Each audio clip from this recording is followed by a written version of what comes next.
you have a lot of time, or maybe she's got 25 hours, I don't know. But as a TV presenter and doing all these things, there's been a lot of discouragement for women in these spaces on the continent and even outside. It's harder for women, it's a fact. And that's maybe based on perceptions or also opportunities that there have been. You've been blessed to get into different spaces to share your gift. Yeah. Which one is your favorite as it stands out? Because even as an orator, I could listen to you all day.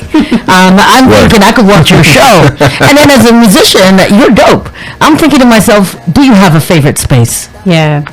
Well, music is my first love. I do think some of these spaces feed into each other because the brain needs to open up different neural pathways or processes, creative processes, which helps you as a creative. Right. And so helping brands and, kind of as a strategist, storyteller, design thinker, is also still part of who I am. So I like to think, or at least the future narrative as I explore different spaces and help people navigate life with me, is the indelible storyteller. And I think that storytelling thread, passes through everything, and it begins with words for me. So my favorite place is bringing words together so that they make sense. I think fundamentally, art is about articulation. So if you can actually articulate something, a concept, an idea, a feeling to someone, that's the thing that actually sets them free or opens up their mind to something, or at least creates a shift within them.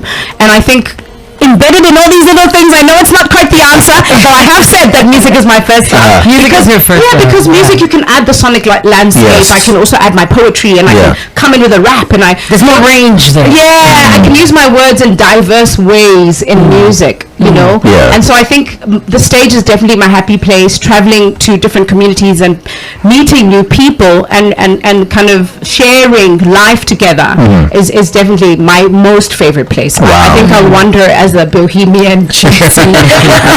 But one of the best things is getting the acknowledgement and recognition that you deserve. People feel that sometimes award shows don't have a space in today's world. You could get your thumbs up on social media, on TikTok overnight. However, getting recognition from your peers and from the industry is a great encouragement. You are an award winner, and you have been described as the queen of folklore. And I'm thinking to myself, that's weighty. It's weighty, but however, meeting her in person, I'm thinking to myself, she's way more than that.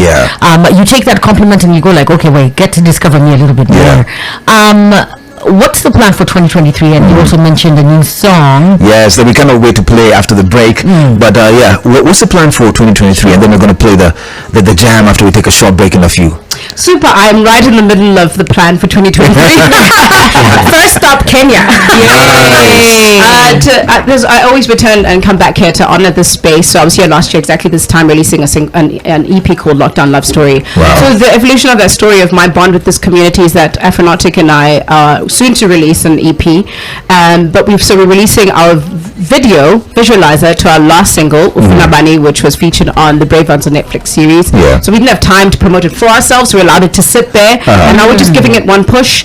And we also want to kind of give this community in mind a mantra for 2023, which is a single called Feel It. And when I move on from here, so we'll also finish the record here, and we've got shows this weekend. So Saturday we are at Gecko Cafe. On Sunday we are at Two Grapes Wine and Friends with the Friends I Keep. And then we'll continue on. We'll tell the plan next week, because people can't keep that much information. But however, this year my plan is to really deepen.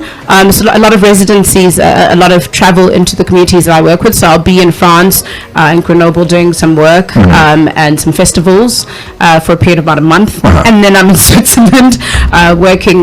There's a community that I work with there, Africa Fashion Night, and we also we're going to do a residency in music and perform. And then I launched a festival last year called Folklore Festival. Wow. So we're planning to redo that festival in September this year. It's all about culture and heritage.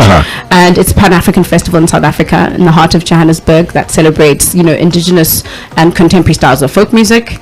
And then I'll release my second edition of the Folklore album series, Folklore Chapter 2, in September, which will come out of France, which is great. And thereafter, I haven't planned after that, because I'm hoping it will snowball, and then the agents will do their thing, and the people will hopefully like the music and enjoy the videos. That's as far as I've planned. Oh my gosh, she's like, she said, hasn't quite started yet. She said, hasn't quite started yet. Listen to that. She's got a whole rollout until September. You know what, let me go check my diary, see how I can make things look a little bit more organized. Well, starting off to a great start of the year, I guess. And of course, 2023 looks like the year of the great musicians. And speaking of musicians, we've got the Music Machine, Alex the DJ going up against Akon, David Guetta, and Neo. Neo, yes. Yeah, play hard. Let's see who wins later on. We'll be dropping that and some new music. Absolutely. #MorningFix.